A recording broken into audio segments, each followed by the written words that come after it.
In this video, I will guide you on how to screen mirror an iPad to your Google TV. So by the end, you should be able to watch all of your video content, photos, and any other content from any iPad you have to any brand of Google TV. Now over here, I do have a Skyward Google TV, but this is going to work out for literally any brand of Google TV, whether it's your Hisense Google TV, TCL Google TV, Sony Google TV. And so first thing you need to do is to make sure that both your iPad and your Google TV are connected to the same Wi-Fi or hotspot network. So if you come over to the top notification center on my iPad from over here and then go over to the Wi-Fi, you can see that I am actually connected to a Wi-Fi network. And if you open it up, this is basically the Wi-Fi I am connected to. You want to make sure you're also connected to that same Wi-Fi or hotspot network on your Google TV. So navigate to the settings of your Google TV.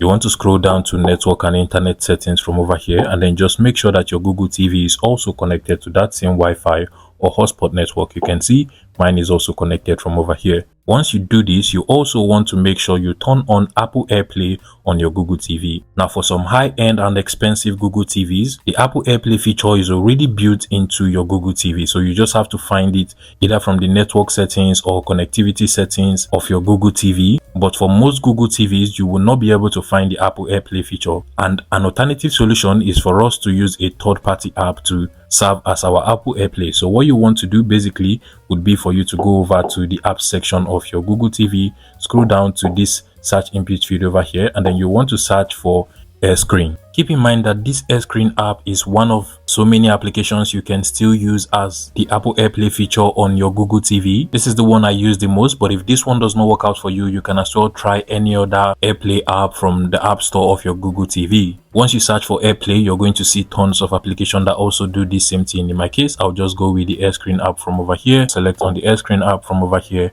and then just make sure it is installed into your Google TV. As soon as you have the app, you can go ahead and open it up directly from here and then just set up the app as well. Just go ahead and click on continue, click on OK on your remote control, click on grant, click on while using this app, then confirm. And now you just want to tap on the cancel icon at the top right and you're good to go. And now to the final and most important step, you want to come over to your iPad, scroll down through the navigation center at the right hand side, and you're going to see these two boxes stacked upon each other. This is actually the screen mirroring icon. You want to tap on it, give it a couple of seconds, and you should be able to find the name of your Google TV from over here. I'll go ahead and select it from over here, give it a couple of seconds now, and your iPad will actually be mirrored to your Google TV. So you can see that this works absolutely well. You can go ahead and watch all of your photos, your videos, and any other content from your iPad on your Google TV. If you actually want to stop the screen mirroring at any point, you just have to scroll down through the control center over here, tap on the screen mirroring icon again, tap on stop mirroring, and you're good to go. Please let me know if this was helpful and subscribe to this YouTube channel, guys.